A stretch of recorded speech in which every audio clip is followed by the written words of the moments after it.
ساتھیاؤ، میں اور آپ آج کی اس بزم میں یہ پختہ عزم کر کے اٹھیں کہ آج ہم خود بھی اور اپنی اولاد کو بھی، اپنے دوستوں کو بھی، میرے والد گرامی فرمایا کرتے تھے جس سے دوستی ہو نا اس کی انگلی پکڑ کے دین کی راہ پہ لے آؤ، یہ دوستی کا حق ہے۔ اس کے لیے آپ بہت کچھ کرتے ہیں لیکن اگر اس کو دین نہیں دیا تو کچھ بھی نہیں دیا۔ کوشش کرو میرا دوست ہو اور جہنم میں جائے۔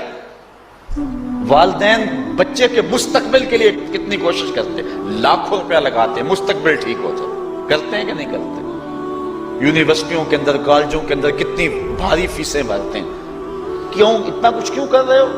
میں نے دیکھا بوڑھا باپ اپنی کمر پہ بوریاں لاد کے مزدوری کرتا ہے، مائیں اپنا زیور بیچ رہی ہیں کہ اولاد پڑھ جائے۔ میاں اتنا کچھ کیوں کر رہے ہو؟ جی مستقبل ٹھیک ہو جائے۔ یہ مستقبل کتنا ہے؟ 20-25 سال کا، اور جو اصل مستقبل ہے اس کی فکر ہی نہیں کسی کو۔ اصل مستقبل تو وہ ہے، اللہ اکبر، بیرون ملک جائے بیٹا تو ماں کہتی ہے بس دعا کرو کہ میرا بیٹا خیریت سے پہنچ جائے۔ بیٹی کی شادی کرتی ہے تو ماں کہتی ہے دعا کرو کہ اپنے گھر میں اس کو چین مل جائے۔ کسی کا انٹرویو ہوتا ہے، لوگ کہتے ہیں جناب دعا کرو کہ اس انٹرویو میں وہ کامیابی سے گزر جائے۔ میں کہتا ہوں جب قبر میں اترتا ہے پھر کسی نے آ کر کبھی نہیں کہا کہ دعا کرو مشکل گھڑی آ گئی ہے خیریت سے گزر جائے۔ اصل امتحان تو یہ ہے، اگر اس امتحان سے گزر گیا تو کامیابی اور بامرادی۔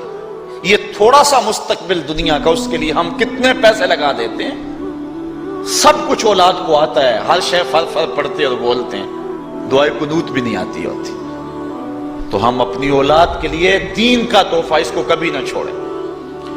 اللہ اکبر، کوشش کریں، محنت کریں۔ حضور نبی رحمت صلی اللہ علیہ وآلہ وسلم نے ان بد عمل واعظین کی بات بھی کی ہے کہ جو لوگوں کو نیکی کا حکم دیتے ہیں اور خود اس پہ عمل نہیں کرتے۔ آج ہمارے کچھ واعظین لوگوں کو تو واعظ و تلقین اور نصیحت کرتے ہیں اور خود نماز میں سخت سستی کا ارتکاب کرتے ہیں، اور جس سے قوم کے اندر نماز میں سستی عملاً پیدا ہو جاتی ہے۔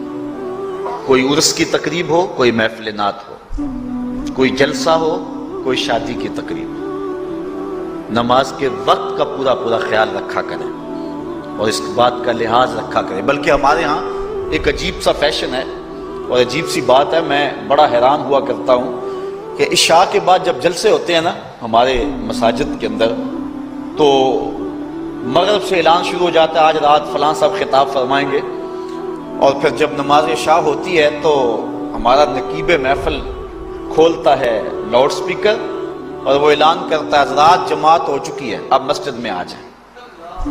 یعنی یہ نماز کو ہلکا کرنے والی بات ہے۔ انہوں کو کہا جا رہا ہے کہ بلکہ بعض تو کہہ دیتے ہیں جس کا تمہیں ڈر تھا وہ گزر گئی ہے، اب آ جاؤ، کیا لینا ہے جلسے میں آ کر اگر نماز ہی نہیں پڑھنی ہے تو۔ ممبر و محراب کے جو ذمہ دار ہیں ان سے جو ہے وہ عجیب و غریب قسم کی جو ہے وہ حرکات سکنات سرزد ہو رہی ہیں۔ یہ جو جاہل نقیبوں کا ایک غول آ گیا نا، یہ بھی ایک بہت بڑی مصیبت ہے۔ ایک تو بے تحاشا القاب، دوسرا دین کی روح سے ناشنائی۔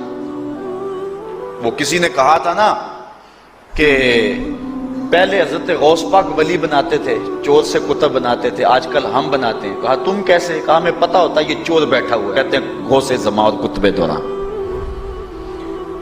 بے تحاشا اور بے تکا انداز، اور پھر دین کی روح سے یہ ناشنائی کہ باقاعدہ اعلان ہوتا ہے جناب جماعت ہو چکی اب تو آ جاؤ۔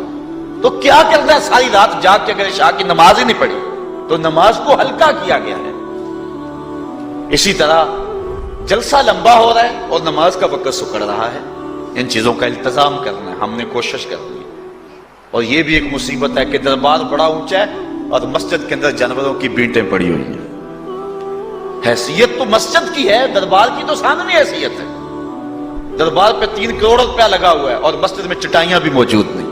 اپنے بھی خفا مجھ سے ہیں بیگانے بھی ناخوش، کہ زہر حلال کو کبھی کہہ نہ سکا کند، بات وہی کہتا ہوں سمجھتا ہوں جسے حق، میں ابلہ مسجد ہوں نہ تہذیب کا فرزند۔ بے تحاشا اور بے تکا انداز، اور پھر دین کی روح سے یہ ناشنائی کہ باقاعدہ اعلان ہوتا ہے جناب جماعت ہو چکی اب تو آ جاؤ، تو کیا کرنا ہے ساری رات جاگ کے اگر عشاء کی نماز ہی نہیں پڑھی تو نماز کو ہلکا کیا گیا۔